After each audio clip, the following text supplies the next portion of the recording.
So let us start our journey till now for interprocess synchronization. Like we started with what is need of synchronization, and we saw very small example. I remember the name of that program I given as bad count.c, where I created two threads and every thread tried to increment the value of shared variable. And what we expect is two times whatever count we mention, but it is less than that. So that proves the point of data inconsistency. And in order to solve that problem, even before that, we have defined what is the critical section and what are the properties of expected properties of solution to the critical section problem, right? And then we started with Peterson's solution, which works originally with just two processes, but there are few assumptions like the instructions which update the variable like flag and turn is atomic, and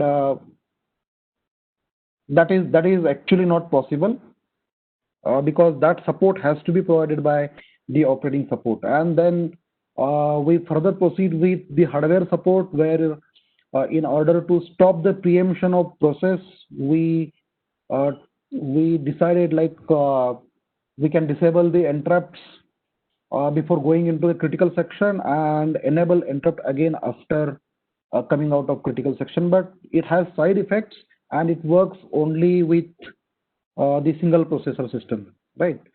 Then we saw a few instructions like test and set and compare and swap. That is the hardware support, where they provide atomic instruction, and within single instruction we can implement them to create locks, mutex locks rather. Okay. Then again the problem is rather than providing this low level access to the application developer, it is better to develop the software tool kind of API that will be helpful for application programmers. Okay, and then we started discussing about the semaphore, and now even last lecture we discussed two types of semaphores. Now you can see this on your screen: the counting semaphore and the binary semaphore, right? And binary semaphores like having just value 0 and 1, where a counting semaphore, uh, they are not restricted, they have some positive value. And this can be used to even solve the various problems of synchronization also. And one of the simple example we saw, like for example, if there are two sets of instructions denoted by S1 and S2, and that has to be executed by say two separate process, and we have to make ensure that S1 will be executed before S2.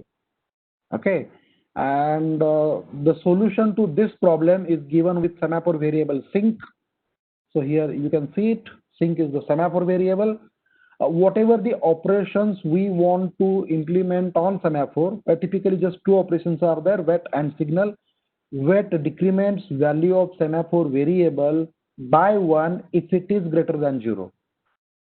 Right? If it is equal to or less than 0, then it is busy waiting. Process has to wait, right? And what we do in signal is uh, we increment the value of semaphore variable. Now you may wonder what is exact difference between normal integer and semaphore variable, because semaphore variable is also, like as I mentioned, it's integer value. If you see it here, the counting semaphore is also integer value, and binary semaphore is also integer value. What is the basic difference between integer variable and semaphore variable, right? So two difference I can say, like well-defined operations are there on semaphore variables, and those are wait and signals, right? And the second, which is the most important part, that is whatever the operations we perform on semaphore variable will be atomic. It is not atomatic. Atomic. Atomic means uninterruptible or indivisible. That means whatever operations are mentioned, all will happen or nothing will happen. Okay, that is what the atomic thing is. Now, for example, the solution for this simple example mention is we have a sync which is the semaphore variable initialized to 0. Now, because this is initialized to 0, that means it is busy, right? One is free, that resource is free. Now why it is marked as busy is very simple thing, because whenever you want to execute the S2 block, before this we have to make ensure that S1 is finished. Okay, so we'll mark it as a busy, and when S1 is finished we execute signal. So signal will mark that as a free, and once it marked as free, P2 will come out of this wait and then it will execute S2. So definitely we can ensure that the execution order of this will be, first of all, the set S1 will be executed and then set of instruction S2 will be executed. Okay. Now this is the typical usage of semaphore. Now here, remember here, maybe we are not making use of any shared variable, right? But still, it is utilized to synchronize execution of two separate processes. Okay. Anyways, if it is shared variable for that purpose also it can be utilized, no doubt. Now let us move to the next, how to implement this. Okay, how to implement this. Anyways, semaphores are implemented at the operating system level. Okay, the most important thing is the nature of wait and signal should be atomic. That is number one. And number two, the support from operating system is required for that, so that we can ensure, we can guarantee that two processes will not execute wait and signal simultaneously. Okay, so that is number one requirement, that take, that care has to be taken. Now semaphore can be implemented in two ways. One way is called as busy waiting, and meaning of this busy waiting is very simple. If the value of the semaphore variable is 0 and if somebody execute wait operation in that, it is like previously what we have seen is the while loop, right? So while the value of semaphore variable s is less than equal to 0, do nothing. So that process is checking the value of semaphore variable in infinite loop, and once that value of the variable becomes non-zero, rather greater than 0, then we are coming out of that while loop. So this nature of implementation is busy waiting. Problem with this approach is now that process is actually executing and doing nothing rather than just checking the value of semaphore variable. Okay, so this is kind of a polling wherein it will look for the value of semaphore variable. Okay, but remember, it is actually wasting the CPU cycles, because if that process is scheduled by scheduler, say for example for 10 milliseconds, then 10 milliseconds the same while loop will be executed just for checking the value of semaphore variable. Okay, so its implementation code is short, but as I mentioned, uh, little busy waiting if critical section rarely occupied. That means if a critical section is very less used by say many processes, then the small waiting time is there. Now in that case, no problem. But what if processes spend lots of time in the critical section? Definitely busy waiting is not a good solution, because it is wasting the CPU cycle, right? So what is another way of implementing it? Uh, are you getting it? Busy waiting, everyone? Do you have any doubt? It is something like, say, for example, you are waiting for some friend.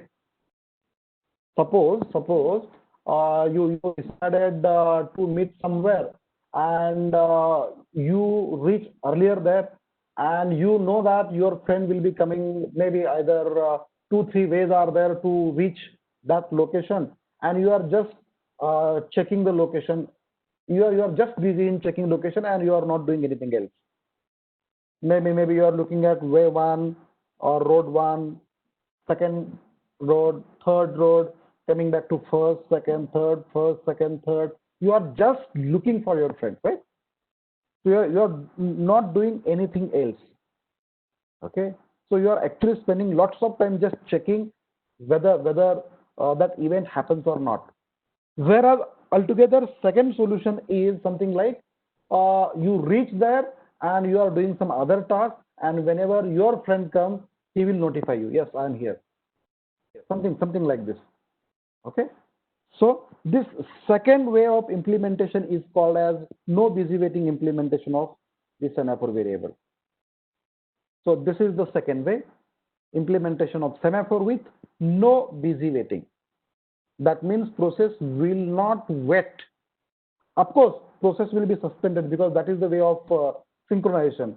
If required, process can do other tasks also, no problem.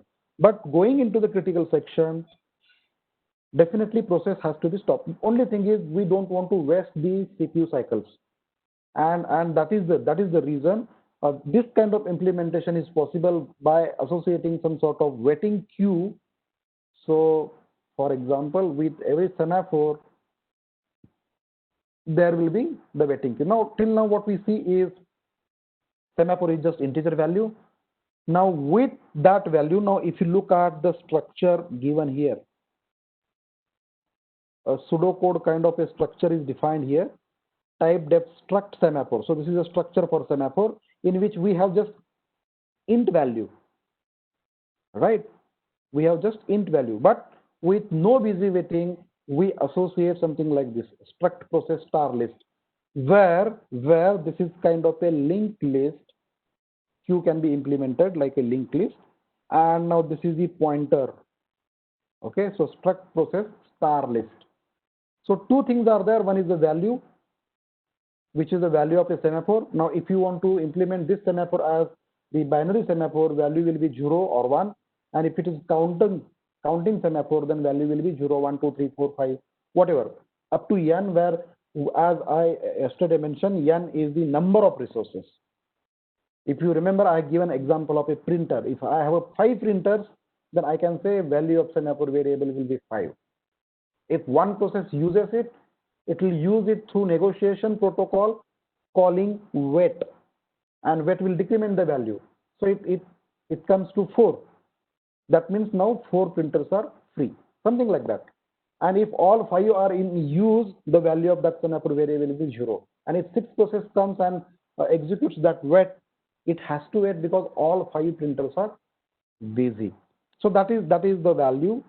And pointer to next record in the list, and this pointer is nothing but it is the queue of processes waiting for this semaphore. Okay. Now, two operations, if you want to implement this with no busy waiting. One is block, place the process invoking the operation on the appropriate waiting queue. Now, why appropriate waiting queue? Maybe see, as I already mentioned in the state transition diagram of process, for each and every state there are queues. Even when we say ready state, many processes are there in the ready state, so they are organizing some sort of a queue. Okay, so once you like process invoking wait, and if the value of the semaphore variable is 0, such process will be blocked. So such process, now previously try to understand the difference between wait with busy waiting and wait operation with no busy waiting. So with busy waiting, it is in the while loop only checking the value of semaphore variable, whereas what happens here is such process will be blocked. Say for example, it will go in the waiting queue or suspended queue, you can say. Okay, and wake up is second operation. Additionally, we need to do whenever the value of semaphore variable is above 0, then remove one process in the waiting queue and place it in the ready. That means that process will get access to the whatever the shared resource is there. Okay, so it is wake up is something like your friend is coming and notifying you, yes, I am here. Let us continue. Something like that. Okay, so here the process is whether it is active or passive.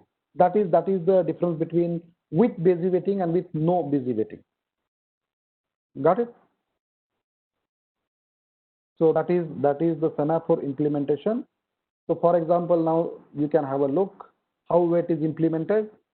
Now previously with wait, what we did is, now here you check it, because we are checking there something like if the value of semaphore variable is less than and equal to 0, then and then only decrement, otherwise it is waiting. It is infinite loop, right? Whereas here we are decrementing the value of semaphore. So if it is 0, definitely it will become less than 0 also. And if it is less than 0, whichever process call this will be simply blocked. So that process will be added to S arrow list. This is the list of processes waiting for this semaphore variable. And we invoke block, that means process will be suspended. Process will go into the waiting state. Whereas in signal, what happens is we'll increment the value of the semaphore variable by 1. And if the value of semaphore variable is less than equal to 0, remove a process P from S arrow list. So we will remove one process from this waiting list and we'll wake up that process. We'll wake up that process. Okay. So process which was previously blocked, was in waiting queue, will be waken up and added to the ready queue. And whenever scheduled by scheduler, will get chance to execute with this semaphore variable, maybe synchronization, maybe for the critical section, because semaphores are used for both. Okay, so this is the how wait and signals can be implemented.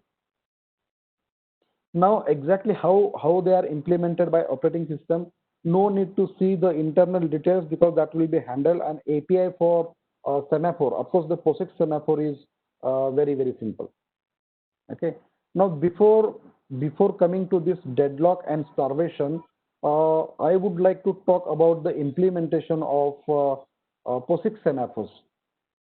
Okay, so the POSIX, I already mentioned, these are portable operating system APIs, and with this POSIX semaphores, the header file is semaphore.h, and this header file will be available on all the versions of Linux, Unix, even on Mac operating system also it is available. Semaphore.h is the header file, right? Two, three things are there. This is actually very simple, and once we discuss all these library functions, or rather I can say the system calls, because few operating systems have implemented these as the system calls. Okay, so now how to declare a semaphore? One important note I would like to mention here is there are two types of semaphore implementations. There is something called as a sem.h, sem.h. So separate file is there. For example, what I'll do is I'll share one whiteboard and let me put one text there. System 5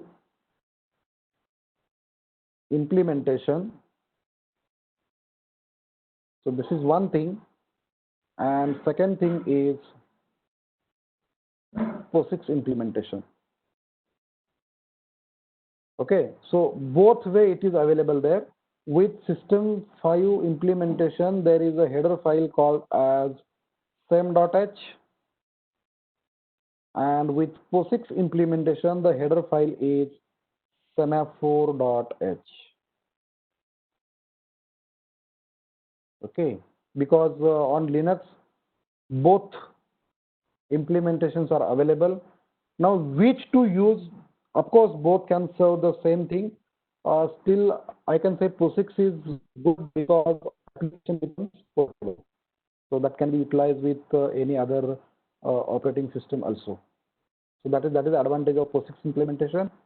Uh, the functions, or rather function names used here is something like same gate is there, then same OP is there, and then same CTL is there. Actually, in addition to this same.h, there is something called as IPC.h. So that is one more additional header file required for that.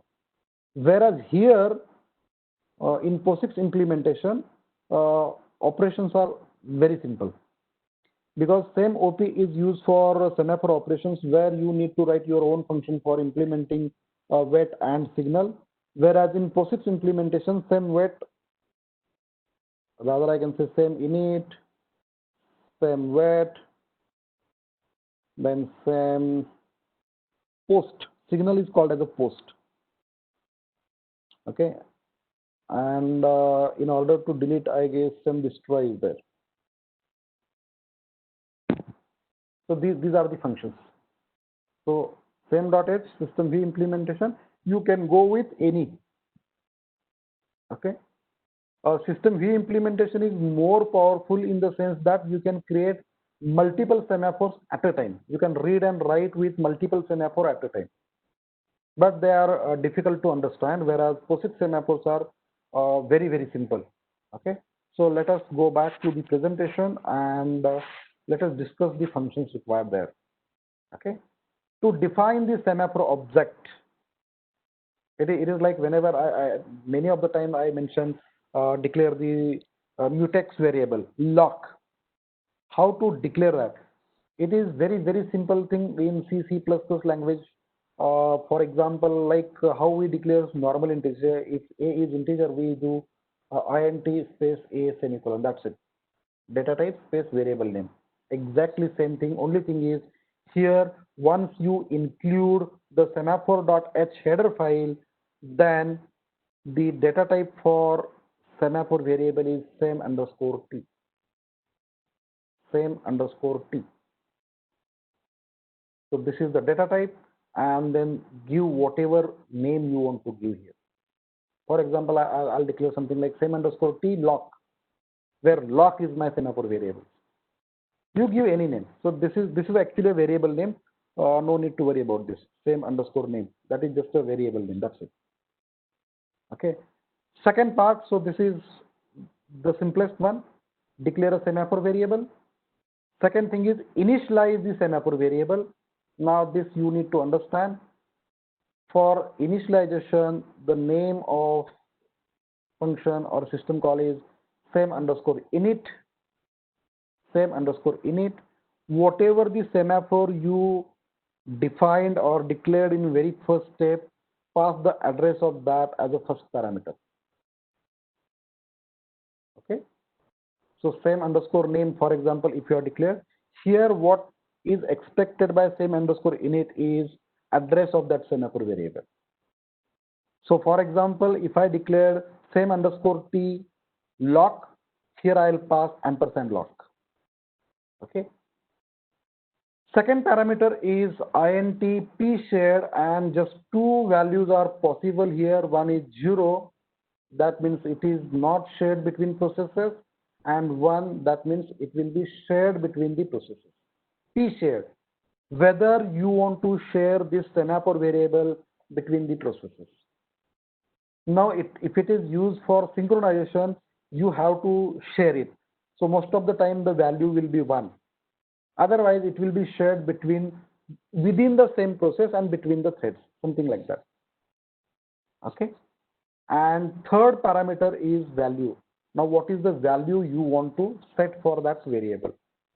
Now, again, as I mentioned, if the value is equal to 0, that means the resource is busy.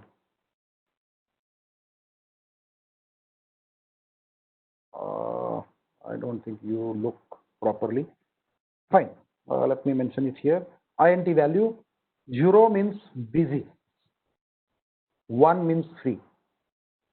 So at the initialization, say for example, if you have started your application and at the beginning you declared some sort of semaphore variable, and initially nobody is in the critical section, and that is the reason I want to make it free. That means semaphore variable is free. In that case, you must initialize this value with 1. Whereas in the previous example, we synchronize S1 and S2. I mentioned initialize that sync variable with 0. If that is your requirement for synchronization, value must be 0.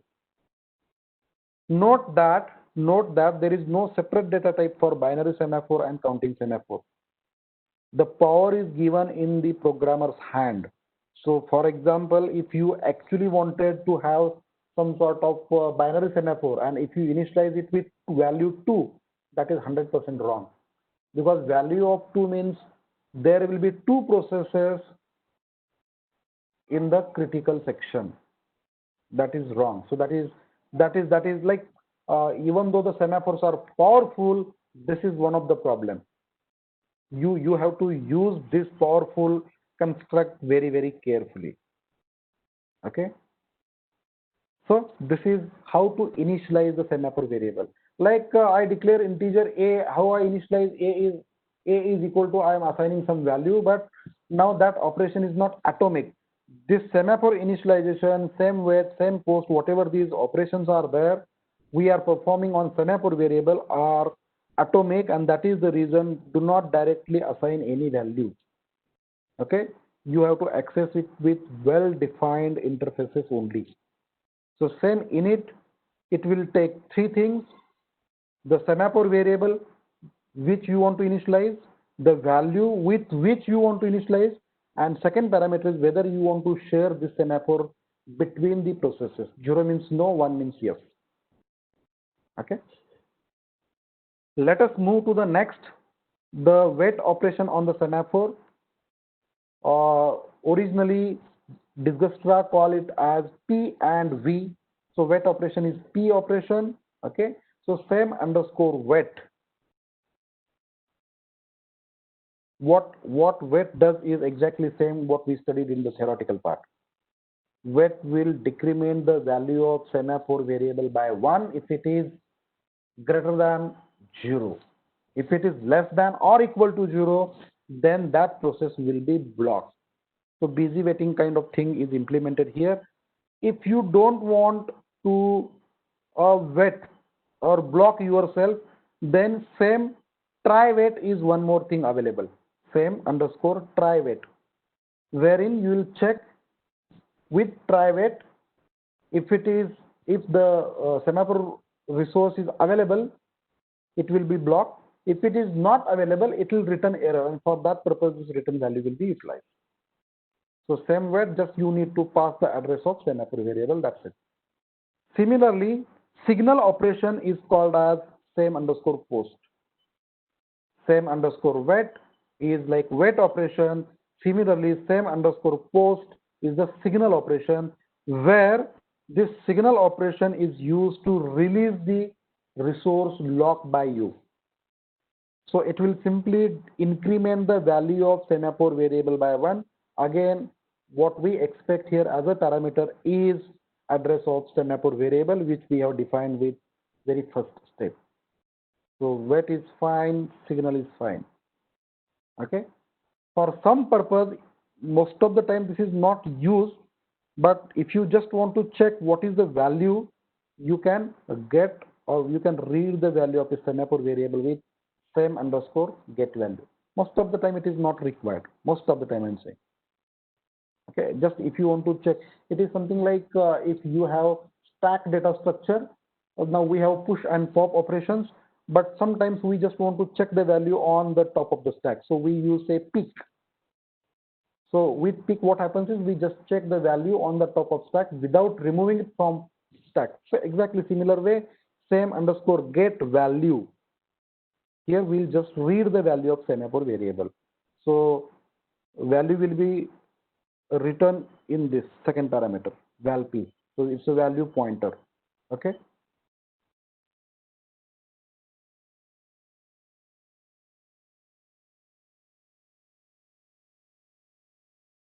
And the last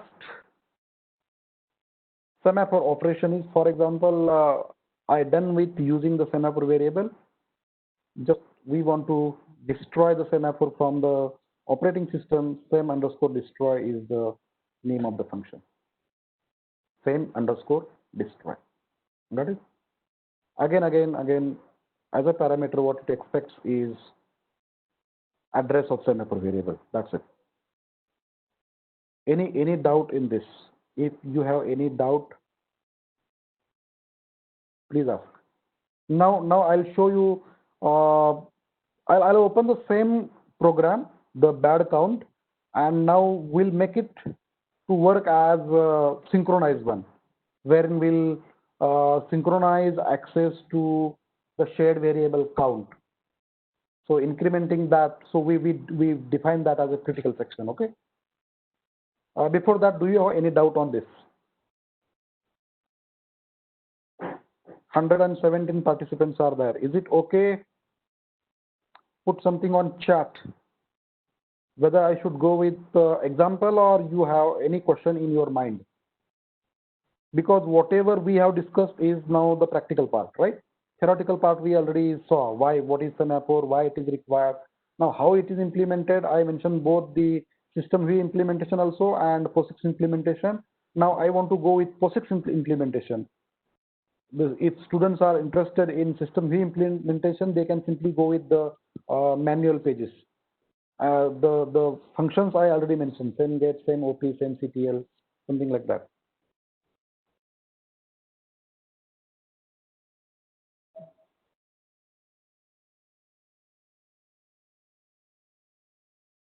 It's fine. So fine. So what I'll do is let us go. Let me share the terminal so that we can write the program there, or maybe I'll open the Visual Studio. Let me open the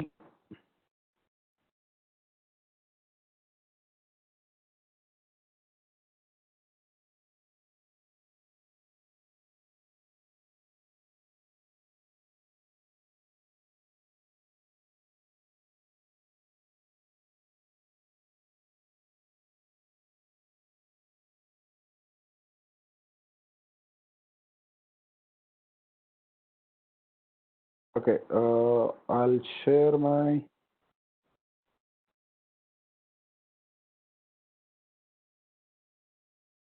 Can you see this? Okay.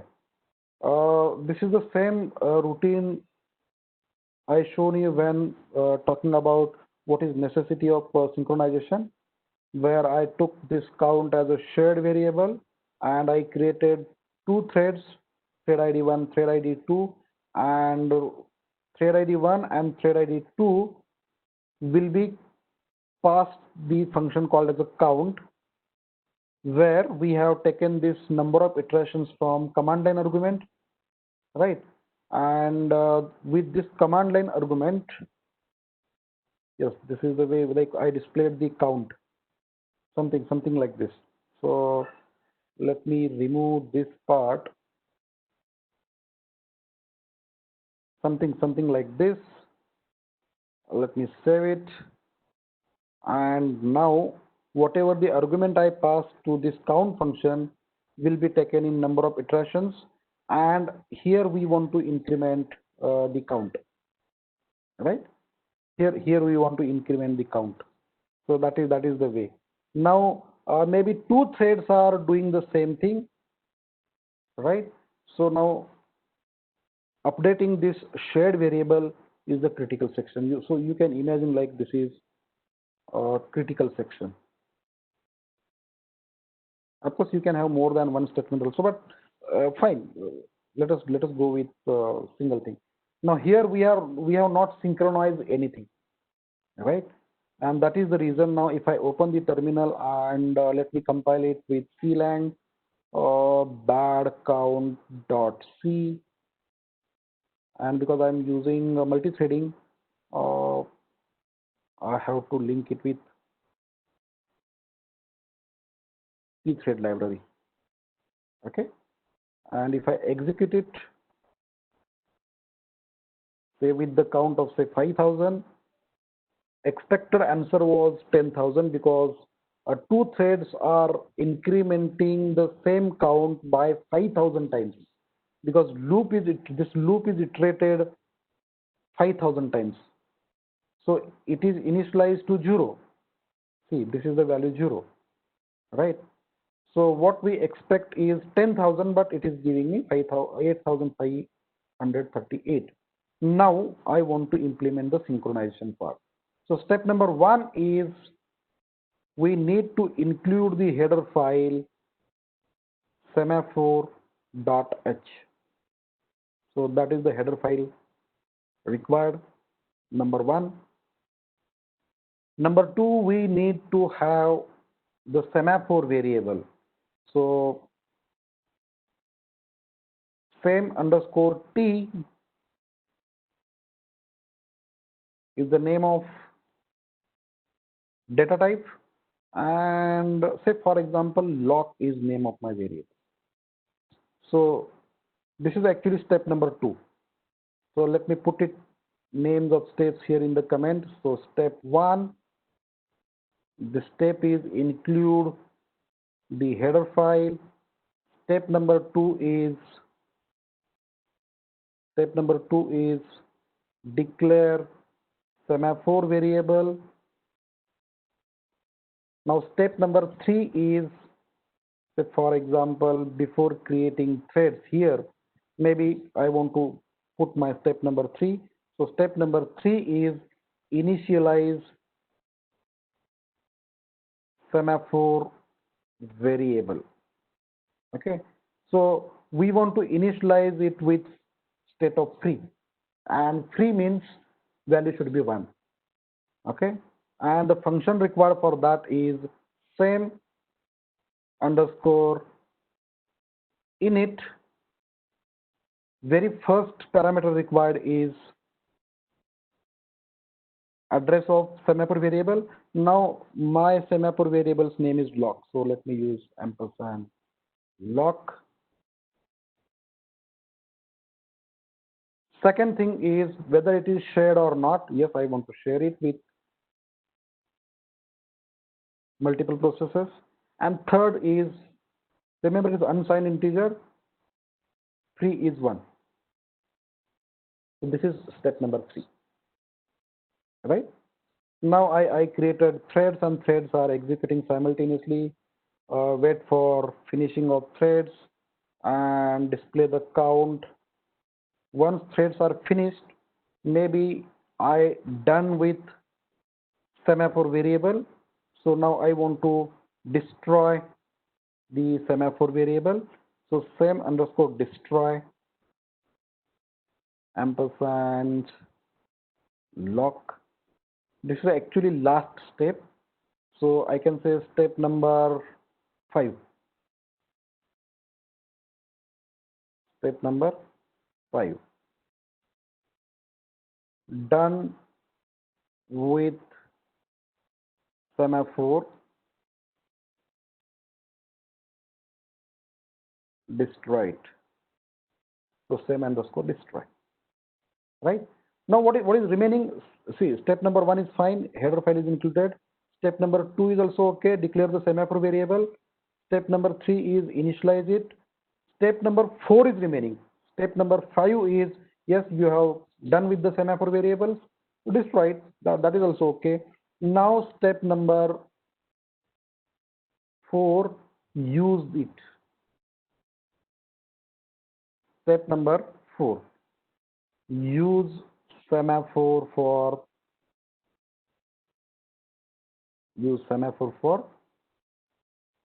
synchronization. And this use is like wait and signal. Now protocol is very simple.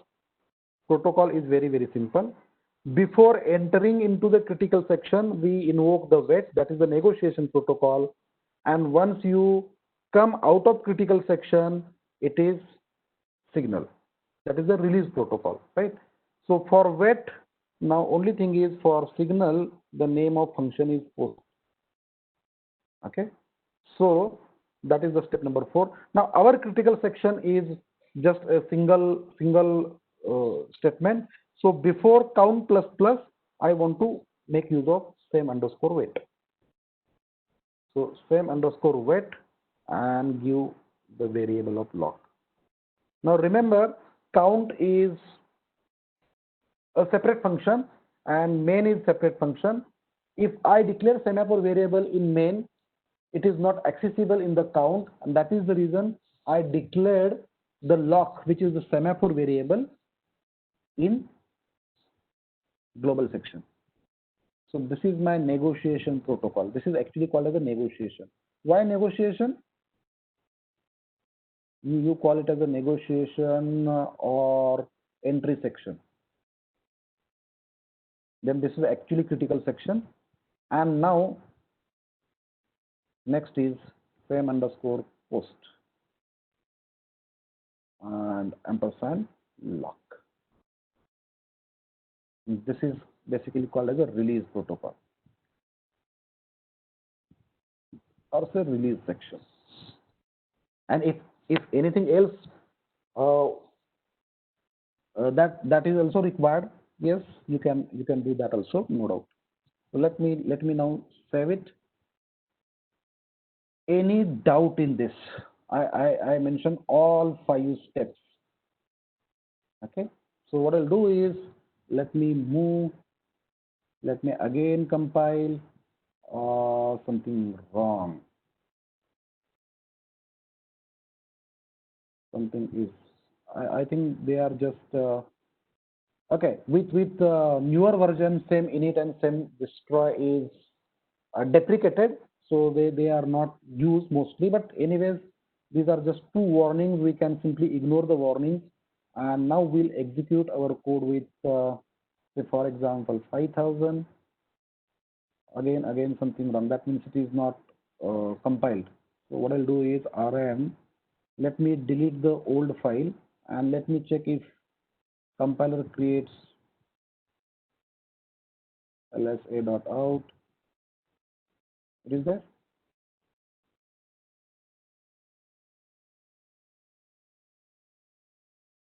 No, something is wrong. Same destroy is deprecated. Save init is deprecated. Minus w deprecated declarations. I think this is giving some sort of warning.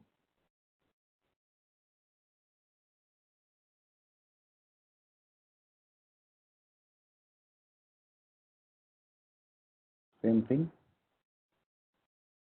So what I'll do is let me try with the GCC.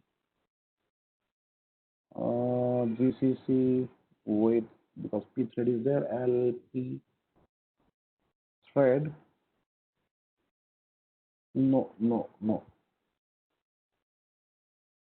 That actually creating some problem. Okay, let me check.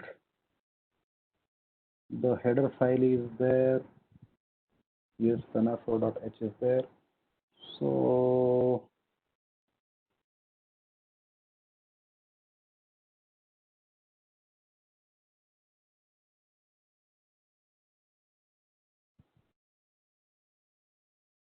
we need to check it. Just a minute.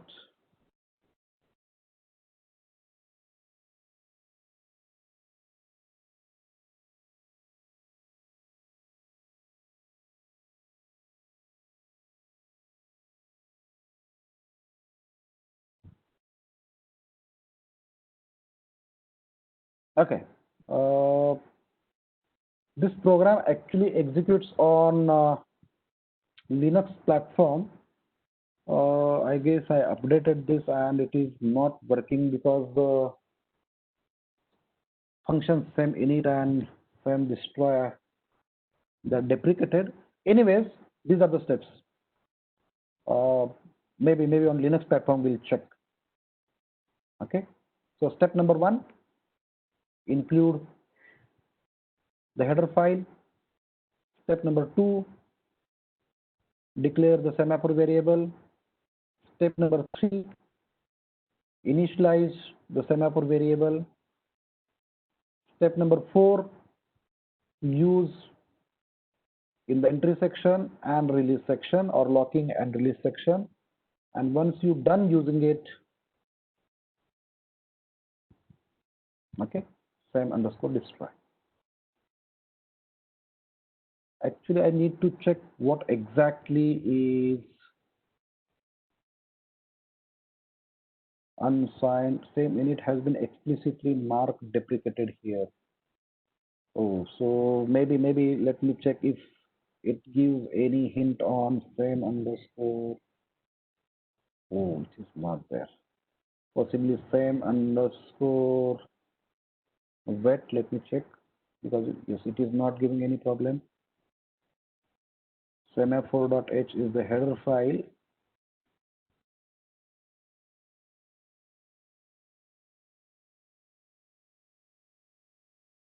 Same underscore open post, same gate, same op.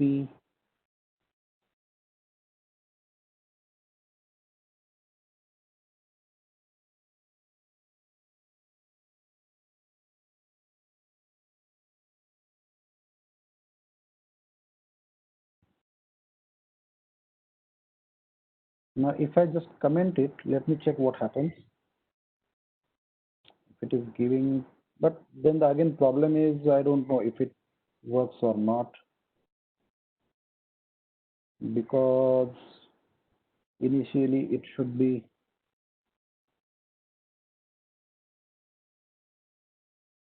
Let me try something like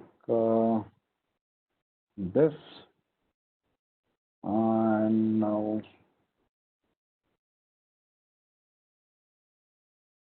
oh,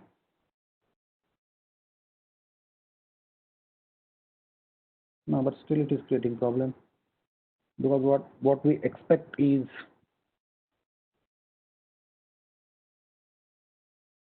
so if lock is equal to 1, maybe we need to pass that.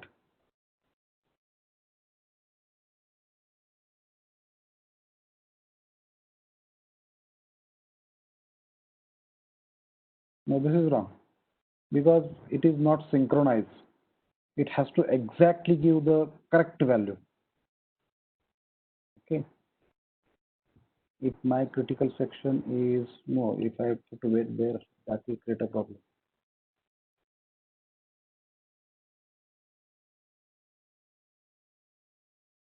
And if I put value of 0 here,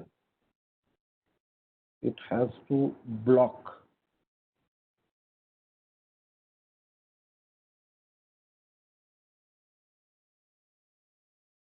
Now this time it is giving properly. No, no, actually, so it is not working as what I discussed as per theory. Possibly this is the problem on this Mac operating system, because few functions are deprecated, but we need to check it on Linux operating system. Okay. So let us go back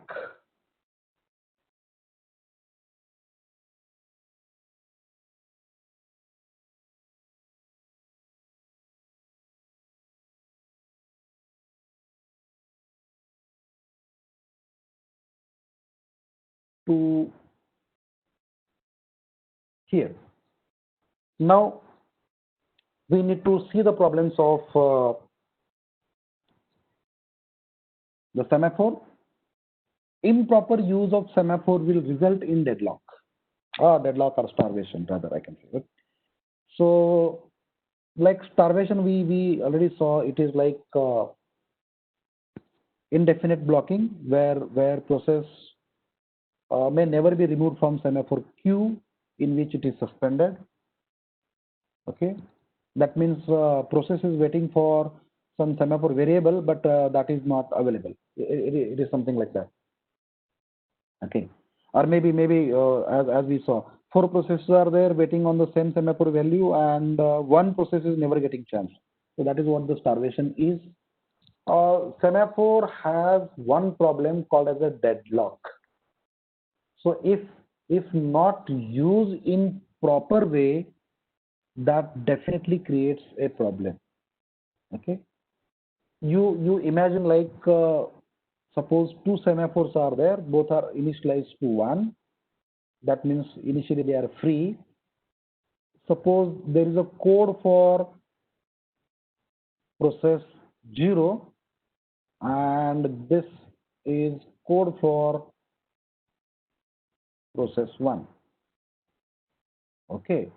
Now assume that this is the critical section here shown by this red line. So this is critical section, few statements are there. And in order to go into this critical section, what we need is two resources. Two, I repeat, what we need is two resources. Okay. And one resource is safeguarded by semaphore variable S. Other one is safeguarded by semaphore variable Q, and both are initialized to 1. That means initially both are free. Now if P0 is selected, wait S will lock the semaphore variable S, wait Q will lock the semaphore variable Q. Both are locked. Okay. And now you are working here in the critical section. Once you done using critical section, you are releasing semaphore resource locked by S, locked by Q. So this is this is logically very correct answer. Why it is correct? I'm saying because here acquire the resources, use the resources, and release the resources. That is what the logical steps are, right? And if process P1 is selected, they are again doing the same thing: acquire the resources, use the resources here, and release the resources. So logically, both the processes are correct. The problem is here. Here, locking first upon the process P0 locks resource F, then Q. And here it locks first upon Q and then F. Now, if you suppose like P0 is written by one programmer and P1 is written by other programmer, okay, then they do not know how others have used and in which order. Now what will happen? For example, suppose wait S, and here let me use different color. At this location after wait S, suppose this process is preempted and process 1 is selected. Now after this means now other resource yes is not available because that is locked by process P0.